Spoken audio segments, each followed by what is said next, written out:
નવારો બુલેટિનની શરૂઆત કરીએ મહત્વપૂર્ણ સમાચારથી બુલેટિનની શરૂઆત કરીએ તો રાજ્યમાં વરસાદનો ત્રીજો રાઉન્ડ આજથી શરૂ થઈ ચૂક્યો છે અને તેવામાં આગામી 2 દિવસ ભારેથી અતિભારે વરસાદની આગાહી હવામાન વિભાગ દ્વારા કરવામાં આવી છે। રાજ્યના અલગ અલગ જિલ્લાઓમાં વરસાદ વરસી શકે છે અને ખાસ દક્ષિણ ગુજરાત અને સૌરાષ્ટ્રમાં ભારે વરસાદની આગાહી જે છે તે કરવામાં આવી છે। તેવામાં આવનારા 2 દિવસ ગુજરાત માટે ભારેથી અતિભારે કહેવામાં આવી રહ્યા છે હવામાન નિષ્ણાતો દ્વારા।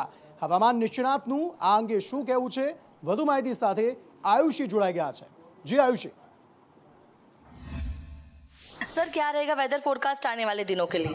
हाँ, अगर हम अगले 5 दिनों की बात करें तो अगले 5 दिनों में अगर हम गुजरात रीजन की बात करते हैं तो गुजरात रीजन में अगले 5 दिनों के लिए जो है हमने हैवी रेनफॉल अगले 2 दिनों और अगर उसके बाद 3 से जो है 5वें दिन 3 से चौथे 5वें दिन के लिए heavy to very heavy rainfall Gujarat region के लिए दिया है।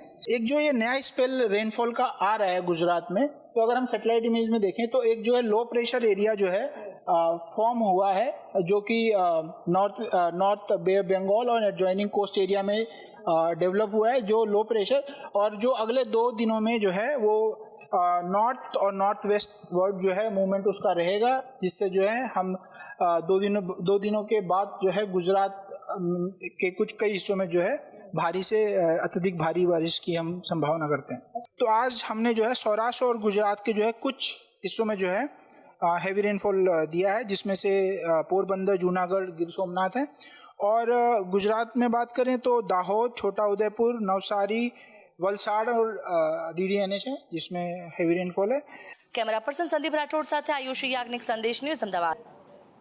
હવામાન વિભાગ દ્વારા આગામી દિવસોમાં વરસાદની આગાહી કરવામાં આવી છે। ખાસ સૌરાષ્ટ્ર અને દક્ષિણ ગુજરાતમાં ભારે વરસાદ વરસી શકે છે, પરંતુ આજની સ્થિતિ જાણી લઈએ। આજે રાજ્યમાં કયા કયા જિલ્લાઓમાં વરસાદ વરસ્યો છે, કેટલો વરસાદ વરસ્યો છે અને કેટલી હાલાકી લોકોએ ભોગવી છે। શું કોઈ ગામ સંપર્ક વિહોણું થયું છે કે નથી થયું, અથવા તો કોઝવે પરથી પાણી ફરી વળ્યા છે કે નથી ફરી વળ્યા, સમગ્ર મામલે વધુ માહિતી મેળવીએ ધવલ માકડિયા પાસે। ધવલ, जी आज तो सामान्य वरसाद थयो छे गुजरात में। खास करीने अमरेली जिल्लानी बात करवामां आवे तो अमरेली शहर अने ग्राम्य विस्तार में खूब सामान्य वरसाद थयो छे अने अमरेलीना आसपासना गामडाओमां खूब सारा वरसादने कारणे खेडूतोने पण मजा आवी गई छे, कारण के पाकने नवुं पाणी मळी गयुं छे अने नवुं जीवनदान मळी गयुं छे। सारी वरापती त्यारबाद तड़का बाद वरसाद थवाथी पाकमां पण सारो फायदो थशे। तो बीजी बाजु मध्य गुजरातना दाहोदमां वहेली सवारथी धोधमार वरसाद थयो हतो अने आ धोधमार वरसादने कारणे गरबाड़ा, देवगढ़, बारिया, संजेली, धानपुर, झालोद आ समग्र पंथाक पाणी पाणी थई गयुं हतुं। अने साथे साथे छोटाउदेपुरनी खास वात करवामां आवे तो छोटाउदेपुर जिल्लामां सार्वत्रिक वरसादना कारणे ओरसंग नदी 2 कांठे आवी छे अने ओरसंग नदी 2 कांठे आवता नजीकना गामडाओना जे कोजवे हता ए डूबी गया हता। लोकोने अवरजवर माटे पण हालाकीनो सामनो करवो पड़ी रह्यो हतो। तो साथे साथे सरदार सरोवर डेमनी जो वात करवामां आवे तो तेनी जळ सपाटीमां पण वधारो थयो छे अने द्वारकानी अंदर अरबी समुद्रमा मोटा मोजा उछળી રહ્યા છે। जो कि आ बधी ज निशानी वरसादनी होय तेवुं देखाई रह्युं छे।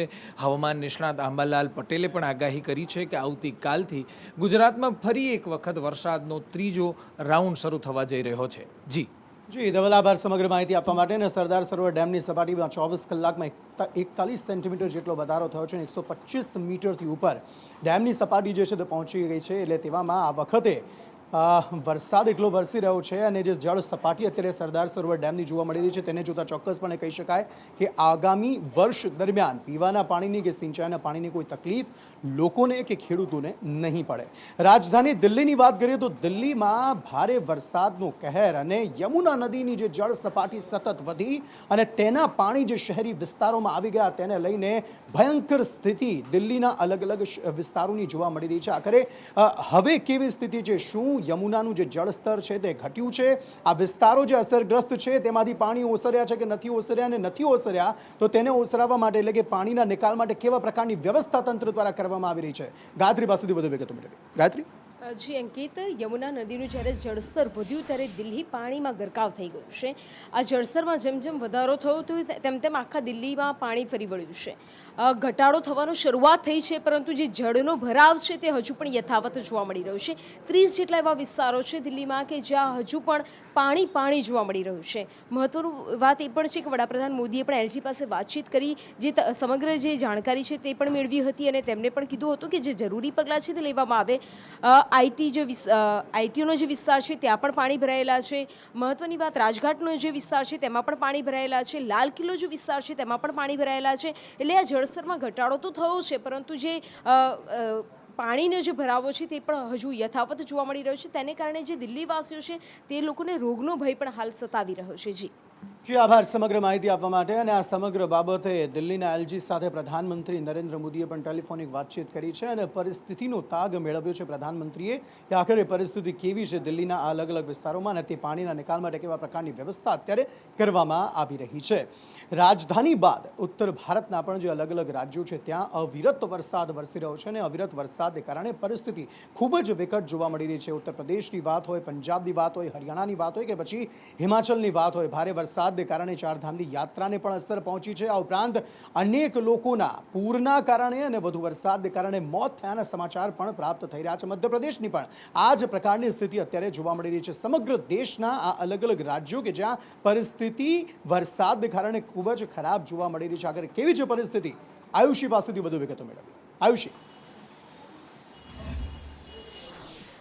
બિલકુલ અંકિત, જે રીતે મેઘરાજા જે મહેરબાન થઈ રહ્યા છે અને કહેર પણ વર્તાવી રહ્યા છે, ત્યારે 4 રાજ્યોની અંદર પૂરની સ્થિતિ જોવા મળી રહી છે.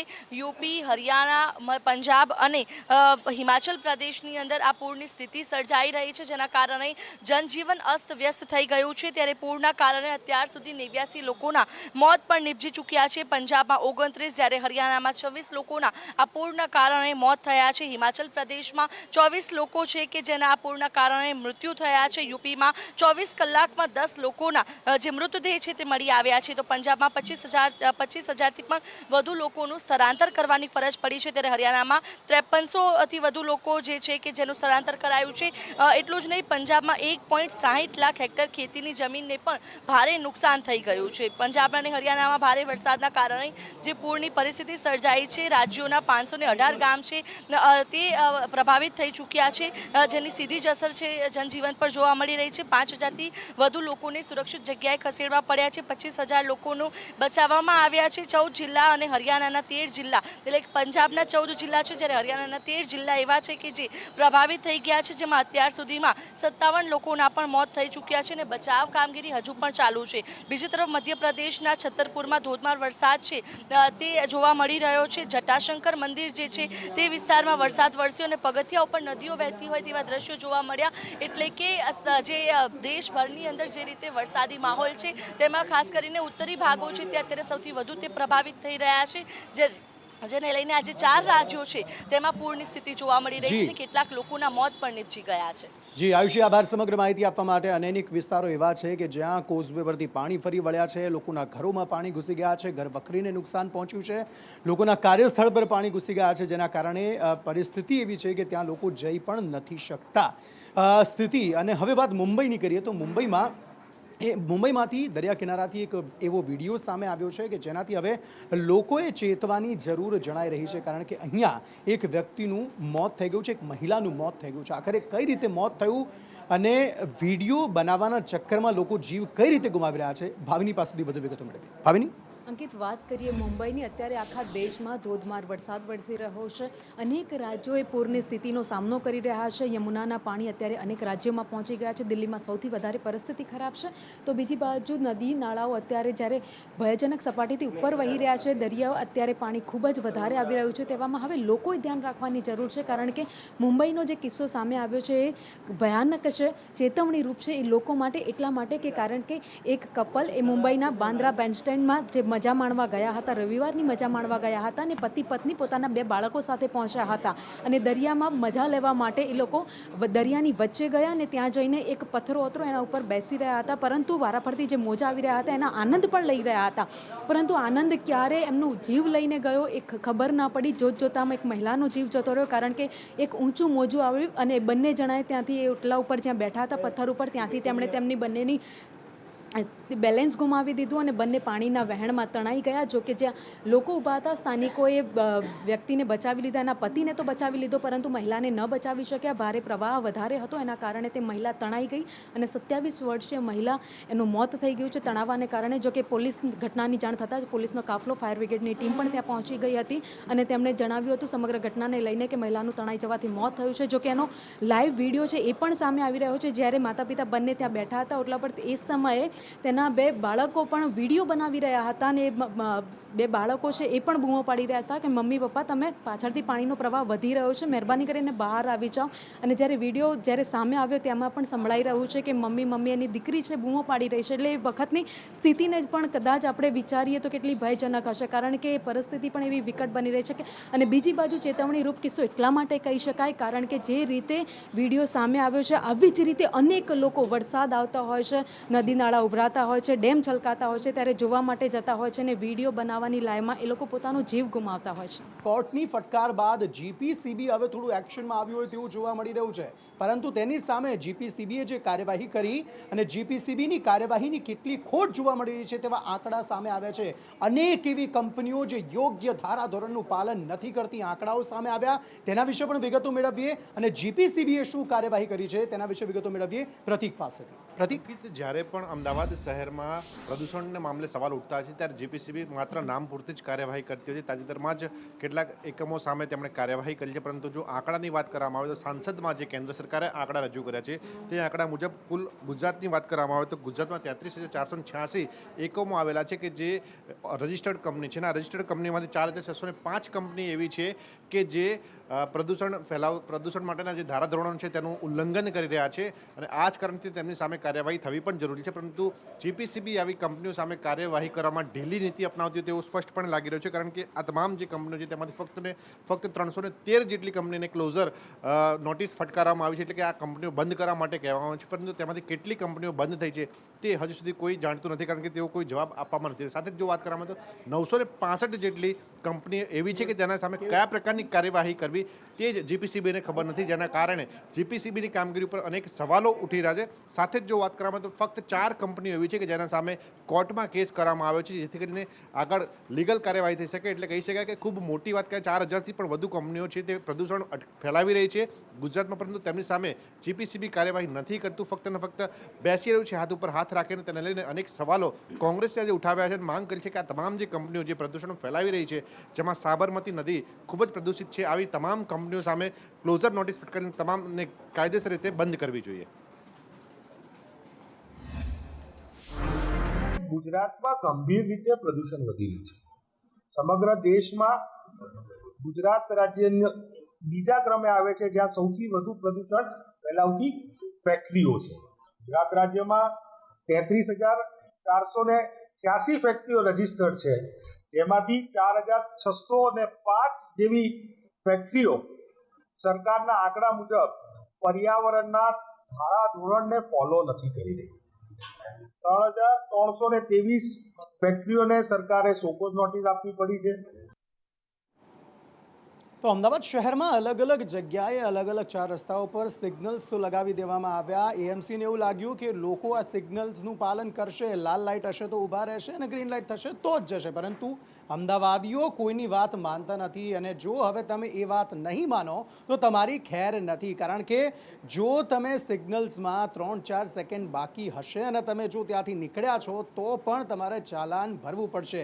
એએમસીએ એક નવી વ્યવસ્થા કરી છે શહેરના અલગ અલગ 4 રસ્તાઓ પર. આખરે શહેરના કયા 4 રસ્તાઓ પર કયા પ્રકારની અલાયદી વ્યવસ્થા કરવામાં આવી છે, આવા જે 4-5 સેકન્ડ બાકી હોય તે અને તે જ સમયે જ્યારે જતા રહે છે ત્યાંથી તેવા લોકો માટે નિકુલ પાસેથી વધુ વિગતો મેળવીએ. નિકુલ, જે બિલકુલથી જે રીતે અમદાવાદ શહેરની અંદર ભારે ટ્રાફિક છે તે જોવા મળતો હોય છે અને તેમાં પણ જે અમુક જે સિગ્નલ હોય છે ત્યાં આગળ ભરચક ટ્રાફિક છે તે રહેતો હોય છે, જેના કારણે અનેકવાર જે છે તે તંત્ર પ્રયત્નો કરી ચૂક્યું છે, પરંતુ કેટલાક એવા લોકો છે કે જે સિગ્નલ બંધ હોય તેમ છતાં પણ સિગ્નલ તોડી અને જતા રહેતા હોય છે ને તેમના માટે એએમસી હવે નવો નુસ્ખો જે છે તે અપનાવ્યો છે, જેથી કરીને આ સિગ્નલ તોડનારો છે જે હવે ચેતી જાય, કેમ કે જો હવે સિગ્નલ તોડશે તો મોટો દંડ છે તે તેમને ભરવો પડશે. સાથે જ મહત્વની વાત કરીએ તો અમદાવાદના 25 જેટલા જે સિગ્નલો છે ત્યાં આગળ એક નવી સિસ્ટમ લાગુ કરવા અમદાવાદ મ્યુનિસિપાલિટી કોર્પોરેશન જઈ રહ્યું છે. અમદાવાદના સિગ્નલો પર યલો કલરની જે ડિઝાઇન છે તે દોરવામાં આવશે, જેથી કરીને અમુક સેકન્ડ બાકી હશે તેમ છતાં પણ તે જે સિગ્નલ નહીં તોડી શકે.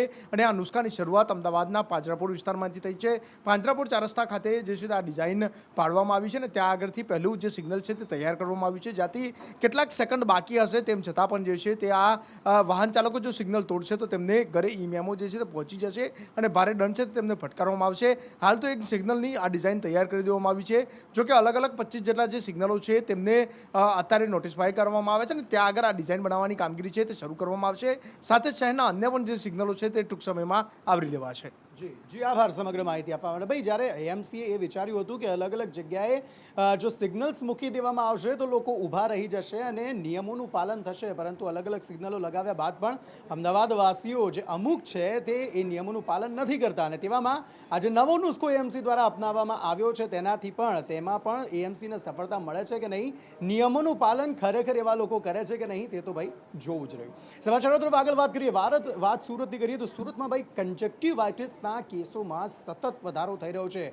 એક દિવસના 300 કેસ જે છે તે નોંધાઈ રહ્યા છે તેવી સ્થિતિ અત્યારે જોવા મળી રહી છે અને તેના કારણે આંખમાં નાખવાના જે ટીપા હોય છે તેની બોટલોનું વેચાણ અધધ પ્રમાણમાં વધ્યું છે. આખરે શું છે સ્થિતિ સુરતમાં કંજક્ટિવાઇટિસની? મનીષ પરમાર પાસેથી વધુ વિગતો મેળવીએ. મનીષ. જી બિલકુલ અંકિત, વાત કરીએ તો સુરત શહેરમાં છેલ્લા 10 દિવસથી આંખ આવવાના એટલે કહેવાય કંજક્ટિવ વાયરસના જે કેસો છે તે સતત વધી રહ્યા છે અને સુરતની નવી સિવિલ હોસ્પિટલમાં દર્દીઓનો ઉભારો પણ જોવા મળી રહ્યો છે. તો વાત કરીએ તો જે આવા જે રોગો થતા હોય છે ત્યારે દર્દીઓ છે તે પોતે કહેવાય કે આંખના ટીપા એટલે કે આઈ ડ્રોપ અને જે કહેવાય કે એન્ટીબાયોટિક લેતા હોય છે. ત્યારે સુરત શહેરમાં જે એન્ટીબાયોટિકનું જે વેચાણ છે, આંખના ડ્રોપનું જે વેચાણ છે તે ખૂબ જ મોટા પ્રમાણમાં વધી ગયું છે. છેલ્લા 10 દિવસમાં જે વેચાણની વાત કરીએ તો 5 થી 6 કરોડના જે કહેવાય કે એન્ટીબાયોટિક એટલે આંખમાં નાખવાના ટીપા છે તેનું વેચાણ જે થઈ ગયું છે અને 10 ગણું વેચાણ થવાની સાથે જે ટીપાઓ છે તેની સંખ્યાઓ છે તે પણ ખૂટી ગયો હોય તેવું લાગી રહ્યું છે. આવનારા દિવસોમાં જે કહેવાય કે આ વાયરસ હજી વધુ ફેલાશે અને જે વાયરસનો જે ચેપી રોગ હોય તે જ્યારે વધુ થશે ત્યારે નિષ્ણાતો માની રહ્યા છે કે 25 થી 30 કરોડ રૂપિયાના ટીપાઓ વેચાઈ જશે. સુરતના નવી સિવિલ હોસ્પિટલના ડૉક્ટરના જણાવ્યા મુજબ જે આ રોગ છે તે ચેપી રોગ છે અને એકબીજાના સ્પર્શથી થાય છે. છેલ્લા 10 દિવસમાં કહેવાય કે 3000થી વધુ કિસ્સાઓ સામે આવી ચૂક્યા છે. ત્યારે સુરત શહેરની નવી સિવિલ હોસ્પિટલમાં રોજના જે કહેવાય કે 300થી વધુ કિસ્સાઓ સામે આવી રહ્યા છે. ત્યારે ડૉક્ટર કહી રહ્યા છે કે જેને આ પ્રકારના આંખ આવવાના રોગો કંજક્ટિવ વાયરસના રોગ થયા છે તે એકબીજાને સ્પર્શ નહીં કરે. જી, ભારતીય જનતા પાર્ટીને શિસ્તબદ્ધ પાર્ટી ગણવામાં આવે છે અને તેમના નેતાઓને ખૂબ જ શિસ્તવાળા હોવાનું કહેવામાં આવે છે, પરંતુ અહીંયા સાંસદ મોહન કુંડારિયાએ બફાટ કરી દીધો છે. વાંકાનેરમાં વધુ એક વખત ભાજપનો જૂથવાદ સામે આવ્યો છે અને ભાજપ નેતાનું નામ લીધા વિના સાંસદે શાબ્દિક પ્રહાર કરી દીધા. મોહન કુંડારિયાએ આખરે શું કહ્યું સાંભળ્યું. જો એક સવાલ કરી જાય તો મેં એના મનમાં એમ હોય ગાડું હું ઢળ્યું છું, પણ ગાડું ઢળે છે અમારા ગૌના પુત્રો જેને નથી કહી શકાય એવા જ્યારે ખેડૂતને હંમેશા વફાદારી કરતા એવા બળદિયા આપણા ગમે એવી રેતી હોય, ગમે એવો રસ્તો હોય, ગમે એવો હિલ હોય, પણ એને ગાડાને કોઈ પાછું પડવા દીધું નથી. આગે વધુ માહિતી આપી રહ્યા છે સંવાદદાતા નિલેશ પટેલ. જી નિલેશ.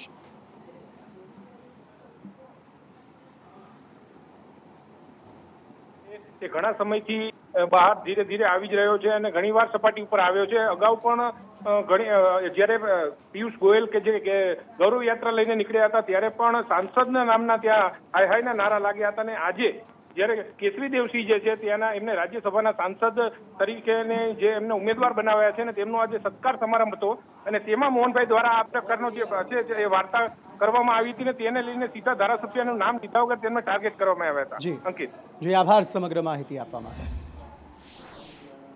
સમાચારો તરફ આગળ વાત કરીએ તો ભાઈ આગામી 20 જુલાઈથી લોકસભા અને રાજ્યસભાનું જે સત્ર છે, ચોમાસું સત્ર, તેની શરૂઆત થવા જઈ રહી છે, પરંતુ આ સત્ર પહેલાં કોંગ્રેસ દ્વારા અને વિપક્ષી પાર્ટીઓ દ્વારા હવે કેન્દ્ર સરકારને ઘેરવા માટે કયા કયા મુદ્દાઓ જે છે તેને લઈને રણનીતિ બનાવવાની શરૂઆત કરી દીધી છે. આખરે ચોમાસું સત્ર માટે વિપક્ષી પાર્ટીઓ પાસે કયા કયા મુદ્દાઓ રહેવાના છે? કશ્યપ પાસેથી વધુ વિગતો મેળવી. કશ્યપ, કોંગ્રેસ દ્વારા આજે એક બેઠક છે તેનું આયોજન કરવામાં આવ્યું હતું. પાર્લામેન્ટરી સ્ટ્રેટેજી બેઠક છે તે મળી હતી અને આગામી 20 જુલાઈના રોજ ચોમાસું સત્રનું આયોજન જે છે તે કરવામાં આવ્યું છે અને સત્ર શરૂ થશે ત્યારથી સરકારને કઈ રીતે ઘેરવી અને કયા મુદ્દાઓ પર જોર આપવું તેને લઈ અને આજની આ બેઠક છે તેમાં મનોમંથન કરવામાં આવ્યું હતું, જેમાં અનેક મુદ્દાઓ એવા નક્કી કરવામાં આવ્યા છે. જેમાં મણિપુરમાં જે હિંસા ફાટી નીકળી છે તે મુદ્દે સરકારને ઘેરવા પ્રયત્ન કરવામાં આવશે. તો એક રેલ દુર્ઘટના થઈ તેને લઈને પણ સરકારને ઘેરવાનો પ્રયત્ન કરવામાં આવશે. મોંઘવારી, જીએસટી સહિતના મુદ્દાઓ છે.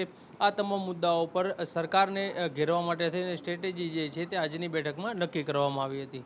જી આભાર સમગ્ર માહિતી આપવા માટે. અમેરિકા અને અલાસ્કાની વાત કરીએ તો અમેરિકાના અલાસ્કાના અલગ અલગ જે દરિયાકાંઠાના વિસ્તારો છે તે ભૂકંપથી ધણધણી ઉઠ્યા અને 7.3ની તીવ્રતાનો ભૂકંપનો આંચકો જે છે તે અલગ અલગ વિસ્તારોમાં અનુભવાયો છે. કેટલી નુકસાની જોવા મળી રહી છે, કેવો માહોલ અત્યારે ભૂકંપ બાદ ત્યાં જોવા મળી રહ્યો છે, આ સમગ્ર બાબતે વધુ માહિતી મેળવીએ દેવાંગ પાસેથી. દેવાંગ, અંકિત, અમેરિકાના અલાસ્કા છે જેની દરિયાકાંઠાના વિસ્તારો છે કે જ્યાં ભૂકંપના આંચકા અનુભવાયા છે. રેક્ટર સ્કેલ પર 7.3ની તીવ્રતાના ભૂકંપના આંચકા અનુભવાયા છે.